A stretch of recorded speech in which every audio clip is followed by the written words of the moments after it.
Esta é mais uma videoaula da disciplina de Ciência, Tecnologia e Sociedade nesse quadrimestre suplementar de 2020. Nessa videoaula, nós vamos tratar do fenômeno do positivismo. O que é o positivismo? Essa corrente filosófica que surgiu na modernidade e que teve tanta influência no desenvolvimento da ciência. Por isso que nós vamos estudá-la rapidamente aqui nessa nossa disciplina. Então, para melhorar a nossa compreensão, eu vou abrir aqui uma apresentação rapidamente, espero que seja rápido, né? E vamos lá. Vou tentar ampliar a nossa tela aqui. Vamos ver. Vamos lá. O positivismo, ele é uma corrente do pensamento constitutiva do iluminismo, né? Da modernidade europeia iluminista, que enaltecia o uso da razão e colocava a importância derradeira de substituir as crenças, a metafísica pelas ciências, né? O Auguste Comte, né? Ele foi um grande pensador francês e, vamos dizer assim, considerado o pai do positivismo, né? O Augusto Comte, ele apostava muito no progresso moral, científico da sociedade por meio do desenvolvimento das ciências, né?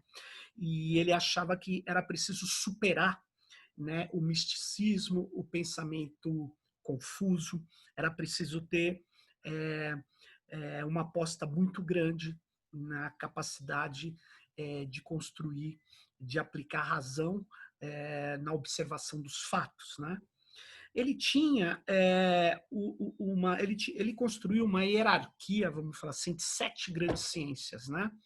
Seria a matemática, a astronomia, a física, a química, a moral, a biologia e a sociologia. Essas últimas, ele acreditava ser muito importantes, né? O sociólogo deveria, por exemplo, ter um trabalho análogo ao do cientista biólogo, né? Ele deveria fazer um trabalho de descobrir, decodificar as leis da sociedade, assim como o físico ou o biólogo decodifica, ele descobre as leis da natureza, né? Então, é interessante notar que a sociologia deve se basear para Augusto Comte nas ciências da natureza, quer dizer, eles têm que ter praticamente o mesmo método, né? E eles deveriam descobrir leis naturais, e no caso da sociologia, leis sociais, né? Portanto, o cientista, ele é um observador em busca de fatos e suas leis. É assim que o positivismo pensava. E o Comte, Augusto Comte, né? Ele definia que a humanidade tinha passado por 3 estados, né? Então, da sua evolução. O Comte, ele dizia que a gente teria enfrentado ou vivido um estado teológico que é menos desenvolvido, de crenças em mitos, em, em elementos fantásticos, um estado metafísico, que seria um estado intermediário, onde a gente apostaria efetivamente em ilações, em discursos, em, em, em observações que não poderiam ser comprovadas, né?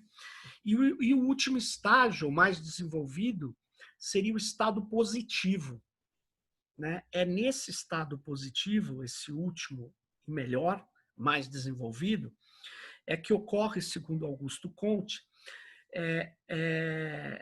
a priorização da ciência como saber fundamental e confiável. É aí que o Comte diz que ele está vivendo e ele colabora com essa fonte de saber confiável, né? E um outro grande pensador que corroborou com essa perspectiva positivista, né, ou pelo menos com seu nascimento, foi o Saint-Simon, que é esse que nós estamos vendo aí, né? O método dele, né, era baseado nesse saber progressivo, e o Saint-Simon, esse filósofo francês, ele acreditava efetivamente que a humanidade progrediria incessantemente, né? E que, portanto, o que temos hoje é muito melhor do que tínhamos ontem, e amanhã teremos algo sempre melhor do que tínhamos hoje. Então, ele tinha essa crença no progresso contínuo, que impactou muito, muito efetivamente, essa ideia de que a tecnologia de hoje sempre vai produzir algo melhor que a de ontem e que de amanhã também sempre será melhor que a de hoje. Essa ideia do progresso contínuo está no coração do positivismo, que influenciou decididamente a ciência e que está na ideia também de que o saber vai ser sempre superado no futuro próximo. O que conhecemos hoje será muito menor do que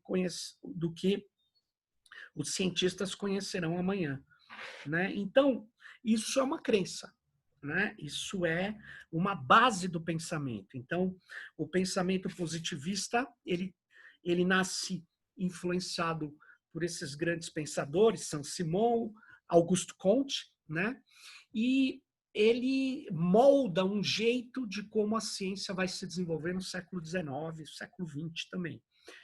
O Brasil foi muito influenciado pelo positivismo, pelas ideias do Auguste Comte. Essa expressão ordem e progresso, ela é efetivamente ligada ao pensamento positivista. É uma expressão do Auguste Comte, né? Que para se ter, é preciso ordenar as coisas para se progredir, né? É preciso ordenar o pensamento, ordenar a sociedade, para que se tenha um progresso, seja da ciência, seja um progresso das pessoas. E então nós podíamos dizer que o positivismo ele foi ganhando outros significados, tendo surgido o positivismo jurídico no direito, o positivismo lógico entre os filósofos da linguagem, e ele foi muito importante. Ele basicamente naturalizava, no caso da sociedade, os fenômenos sociais, eles seriam semelhantes aos fenômenos da natureza, bastaria observá-los várias vezes para tentar rigorosamente extrair deles a ordem, como eles se ordenam e as leis que comandam esses fenômenos.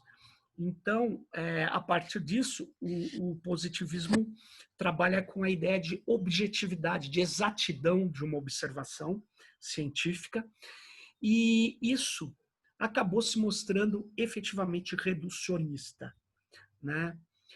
E aí, no século XX, vão surgir derivações desse positivismo. Uma delas é o positivismo lógico, ou neopositivismo, né? E o positivismo lógico, né, também conhecido como empirismo lógico, né, ele foi um movimento da filosofia ocidental, né, principalmente da filosofia da ciência, cuja tese central se baseava no princípio da verificação, ou seja, o conhecimento precisava ser verificável, precisava ser constatável. Essa teoria do conhecimento afirmava que declarações verificáveis através da observação direta ou da prova lógica são observações científicas significativas. Então, a partir do final dos anos 20, cientistas, matemáticos formaram o Círculo de Berlim e o Círculo de Viena, que acabou sendo a expressão máxima, né, ou maior, na década de 20, depois dos anos 30 também, dessa corrente de pensamento sobre a ciência,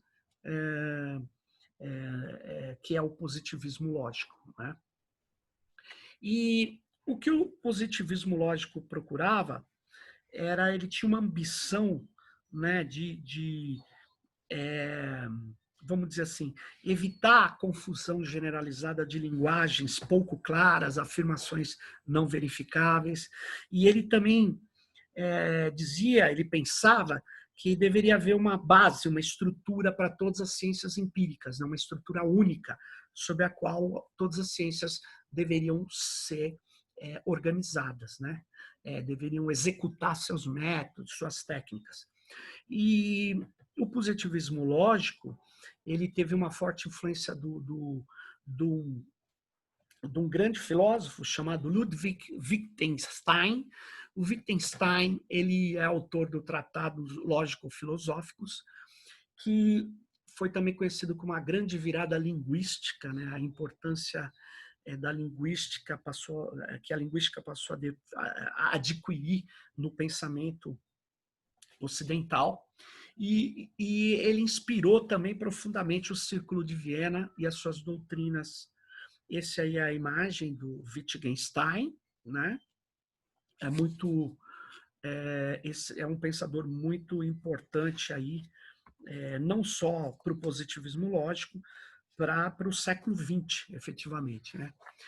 E o positivismo lógico, ele reage, né, vamos dizer assim, à filosofia idealista, que era muito forte na academia alemã, por exemplo. Hegel, por exemplo, é combatido, né, por objetivar, por buscar explicações metafísicas, né? E já os positivistas lógicos, né, eles querem efetivamente, vamos dizer assim, encontrar, né, uma ciência unificada que seja antimetafísica, que seja verificável. E esse verificacionismo, ele tem que construir um conhecimento analítico e sintético, que eu vou explicar rapidinho o que é. O verificacionismo, que está no coração do positivismo lógico, né, ele, ele é importante, ele diz que o que era e o que não era científico, né?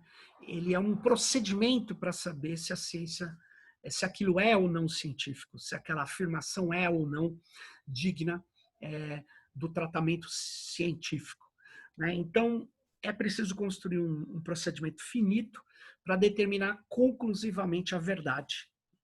Então, isso não é possível com afirmações metafísicas e éticas, porque a ética é uma concepção, ela não tem como provar que se executa daquela forma, ou não dá para provar que uma ética é correta e a outra não é correta. Uma é verdadeira e a outra não é verdadeira. Então, veja, por isso que o verificacionismo recusa explicações no plano da filosofia metafísica e da ética, né? Ele quer, na verdade, problemas que possam ser verificáveis, porque, do contrário, eles considerariam como pseudo-problemas, né? É interessante isso, mas repare que o verificacionismo tinha uma série de problemas, né? O problema de saber realmente o que era empiricamente verificável fez surgir vertentes, né? A vertente do verificacionismo forte e o verificacionismo considerado fraco. O verificacionismo forte, ele afirmava que uma asserção, uma afirmação que se propunha científica é verificável somente se a sua verdade podia ser conclusivamente estabelecida pelo experimento. Mas essa vertente foi bastante criticada, porque era muito restritiva. Nem tudo que é verdadeiro passível de ser organizado no experimento, né? Principalmente porque também verificações sobre asserções negativas ou universais são difíceis de serem realizadas, né? Então, surge, além do verificacionismo forte, uma vertente mais branda, que defendia, entre os positivistas lógicos, que... Opa, deixa eu voltar aqui. Que se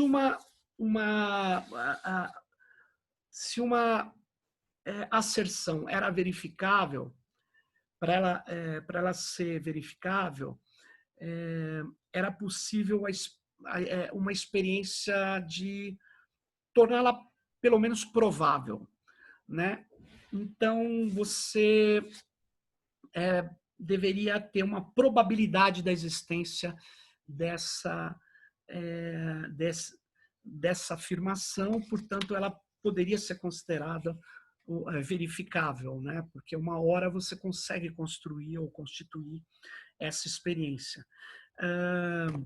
Portanto, ela dava uma abrandada na ideia de verificar todas as afirmações científicas. E esse conhecimento científico ele deveria ser analítico e sintético. O analítico ele é um tipo de conhecimento que a gente pode dizer que é tautológico. Ele pode ser validado a priori. Por exemplo, essa frase aí: todo homem morto não está vivo. Sua comprovação ela advém dos elementos que compõem a frase, né? Então, ela é tautológica, né? Já o conhecimento sintético, ele só pode ser validado a posteriori, depois, pela observação. Por exemplo, a maioria das pessoas não respeitam o isolamento social aqui na pandemia. Isso só será verdadeiro mediante uma comprovação experimental. Aí, essa comprovação experimental criaria esse conhecimento sintético, né? Como nós vimos agora, nem toda comprovação experimental pode ser verificada, né? Então, se ela for fruto de um verificacionismo forte, ela teria que sim ter um experimento que a verificasse. E se fosse um verificacionismo fraco, você teria que ter, na verdade, a probabilidade da sua existência, mas para ela se constituir como conhecimento sintético, ela precisaria ter algum tipo de técnica que a confirmasse, né? E esse framework, essa estrutura das ciências deveria ser unificada. Ela deveria... os positivistas lógicos tentaram construir uma linguagem comum em que todas as afirmações científicas pudessem ser expressas. Então, ele reduziria tudo a uma ciência fundamental e seus métodos, muito inspirado na física, na física, na matemática. Então, isso gerou, né, um corpo de conhecimento chamado positivismo lógico, né, que eu coloquei os elementos mais importantes aqui. Mas ele recebeu muita crítica.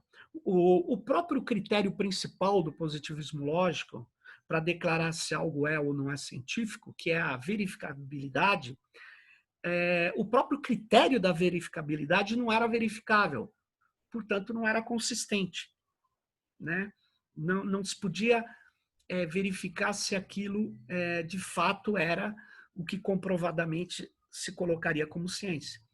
Então, a afirmação, um exemplo, todos os homens são mortais, não era possível de ser verificada, mas era fundamentalmente verdadeira, porque nós todo tempo vemos pessoas humanas que morrem. Então, é uma verdade de fato.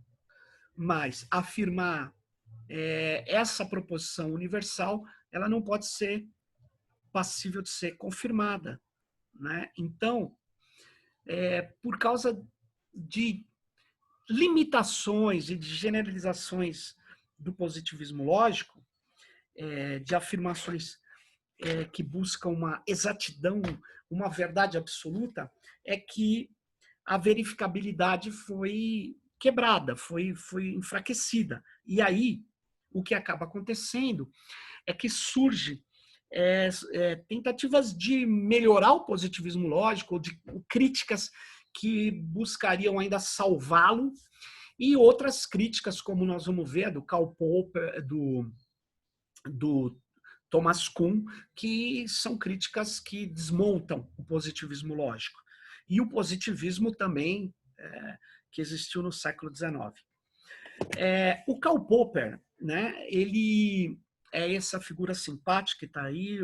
O Karl Popper, ele é um filósofo também da ciência, e ele vai criar essa tese da falseabilidade ou da refutabilidade como alternativa à ideia do verificacionismo, né? Então, por exemplo, se você afirma que todos os corvos são pretos, você poderia, com uma observação, falsear, encontrar um corvo vermelho. Portanto, essa afirmação ela se desmonta, né? Então, em tese, uma afirmação, para ser científica, ela necessariamente precisa ser falseada, né?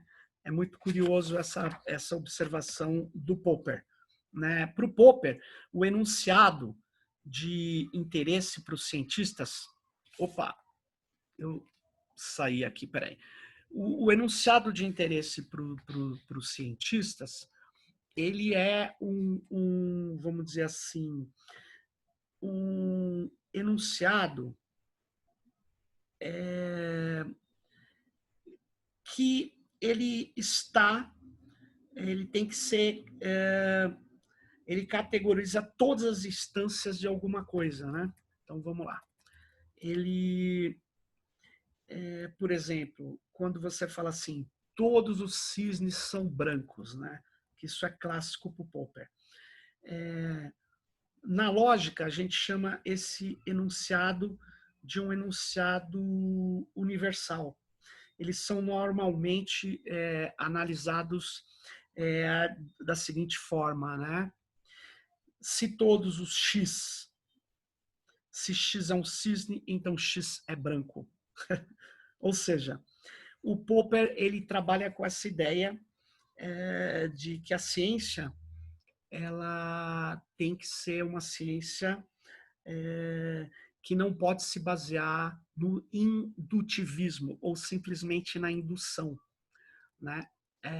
Para o Popper, a ciência ela tem que se basear em afirmações que possam ser logicamente consistentes, né? E que provavelmente possam ser consideradas válidas, uma vez que elas se sustentam diante dos seus falseamentos, mas elas precisariam ser falseadas.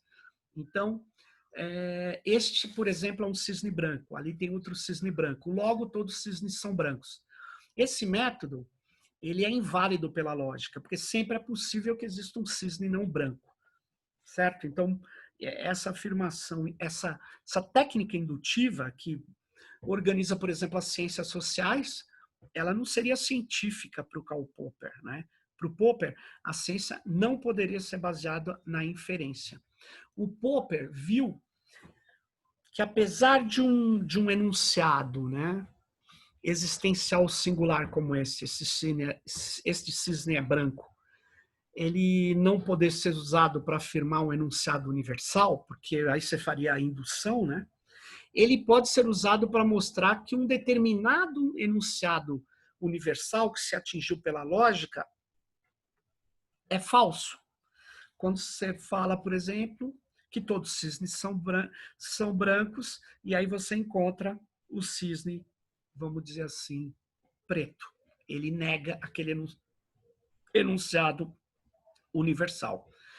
Para o Popper, toda pseudociência tende a não ser falseável. Não há como provar falsa devido ao fato de não ser possível identificar o suposto agente atrás de tal processo. Então, para ele, isso é uma pseudo-afirmação científica. É a pseudociência. Por quê? Porque não há como provar nem que ela seja verdadeira, muito menos que ela seja falsa. Então, se ela não pode ser falseada, ela não é uma afirmação científica. Eu vou dar um exemplo com a teoria da evolução, que muitos criacionistas dizem que não pode ser falseada. Então, se a teoria da evolução que diz que um primata se transformou em homem, eu não estou vendo mais em nenhum momento ele se transformar, portanto, não dá para saber se ele é verdadeiro ou se ela é falsa.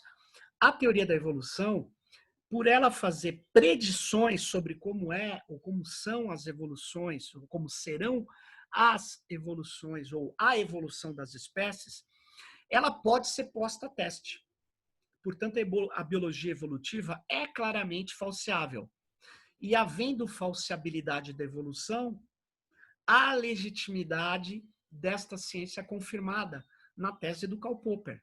Entende? Então, se a biologia evolucionista ou ela não estiver, não pudesse ser confirmada, se as previsões que ela faz não pudessem ser detectadas, portanto, não pudessem ser falseadas, né? Eu não conseguiria falar que essa afirmação seria uma afirmação científica, no caso dessa tentativa do Karl Popper de, com falseabilidade, substituir o verificacionismo dos positivistas lógicos.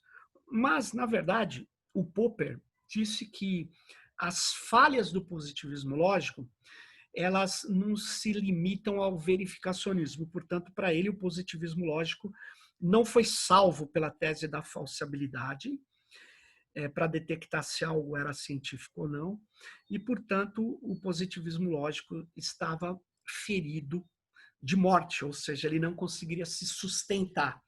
E nós vamos ver em outras aulas que, com outras perspectivas sobre a ciência, de que tanto o positivismo quanto o positivismo lógico, ele tem críticas muito profundas que colocam em xeque as suas premissas e a sua dinâmica, tá? Então, espero que vocês tenham aproveitado essa nossa conversa e vamos para a nossa próxima, para o nosso próxima teoria, para a nossa próxima análise e o nosso próximo encontro, tá? Nessas videoaulas. Tchau aí. Deixa eu fechar essa apresentação. É isso, pessoal. Até a próxima.